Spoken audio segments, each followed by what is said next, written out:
বা অ্যাপস মারছিস? হ্যাঁ দা। বাহ, তাহলে 8 প্যাক হবে তাই তো? হ্যাঁ দা 8 প্যাক হবে এই জন্য।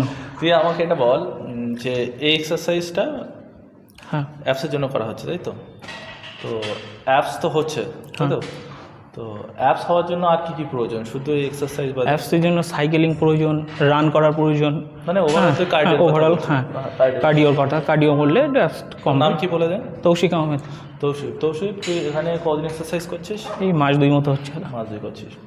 ফিটনেস ইনফিনিটি তাই তো? হ্যাঁ ফিটনেস ইনফিনিটি। ফিটনেস ইনফিনিটি মাস 2 এক্সারসাইজ করছে। তুই এটা বল যে এখানে এর আগে যখন এসেছিলিস তখন কি ছিলিস তুই, আর এখন কি মানে কোথায় এসে পৌঁছেছিস? তখন দাদা আমি যখন ঢুকেছি তখন ওয়েটটা অনেকটাই জ্ঞান ছিল। এখানে আসার পরে আপনাদের প্রপার গাইডেন্সে এখন ওয়েটটা অনেকটাই কমেছে। আমার আগে অনেকটাই ওয়েট ছিল। হ্যাঁ তো এটাই ওয়েটটা অনেকটাই লেস হয়েছে।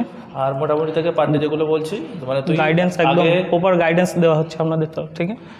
তুই আগে প্রথমে স্ট্রেন্থ ট্রেনিং করছিস, তারপরে কার্ডিও করছিস তাই তো? হ্যাঁ। তারপরে যদি টাইম পাস মানে তখন তুই অ্যাপসগুলো করছি। তার মানে তৌসিফের কথা তোমরা শুনলে, প্রথমেও আগে স্ট্রেন্থ ট্রেনিং করে, তারপরে অ্যাপস করে, প্লাস কার্ডিও করি একদম। তার মানে তুই এটা বুঝলি ওয়েট লসের ক্ষেত্রে কি important? Strength training, cardio, apps must.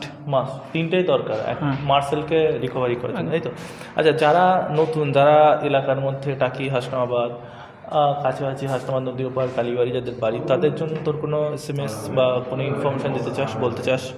SMS বলতে দাদা বলবো যে এখানে আসুন সবাই, প্রপার গাইডেন্স আছে, ট্রেনারের গাইডেন্স আছে, যারা ম্যানেজমেন্টের আছে তাদেরও প্রপার গাইডেন্স আছে। এখানে আসুন, নিজেকেও ফিট করে তুলুন। ফিটনেস ইনফিনিটি বেস্ট এখন। আর এই লোকেশন কেমন আমাদের জিমের? লোকেশন খুবই ওয়েল লোকেশন, এবং চৌরঙ্গি থেকে সামান্য দূরেই বেলতলায়। তুই আমাদের এই যে অ্যাম্বিয়েন্স আছে জিমের, বাই মেশিন কিংবা মিউজিক সিস্টেম, ওভারঅলে 10-এর মধ্যে কত দিতে চাস? বি অনেস্ট, কোনো অসুবিধা নেই। 10 out of 10 no doubt. 10 out of 10 কেন দিতে চাস? সব কিছু প্রপার আছে একদম, কোনো জিনিসটার আমার ঘাটতি নেই এখানে কোনো কিছুর। তখন ওর মনে হয়েছে যে এর মধ্যে প্রপার আছে। হ্যাঁ। তোমরাও আসতে পারো, এখানে এসে দেখতে পারো যে কোনো জিনিস যদি মনে হয় তোমাদের, কারণ ও 10 বলেছে বলে তোমাকে 10 হতে হবে এরকম মনে নেই, তোমার 8ও হতে পারে, 7ও হতে পারে। তোমরা এখানে এসো, জিম না করো, এখানে এসে দেখো কেমন পরিবেশ পাচ্ছ, তারপরে তুমি তোমার লাইফের গোল সেট করো, কারণ এক্সারসাইজ খুব ইম্পর্টেন্ট। একদম। এর আগে যখন এক্সারসাইজ করার আগে তুই ছিলিস যে সময়টা, ওই টাইমটা কি কেমন ছিল, কেমন চলতো, আর এখন কেমন চলছে সেটা বল। তখন তো দাদা আননেসেসারি খাওয়া দাওয়া ছিল, হ্যাঁ ঘুরে বেড়ানো ছিল। এখন সেটা প্রপার গাইডেন্সের ভিতরে এসে গেছে। ডিসিপ্লিন ছিল না, এখন সেটা প্রপার ডিসিপ্লিনের ভিতরে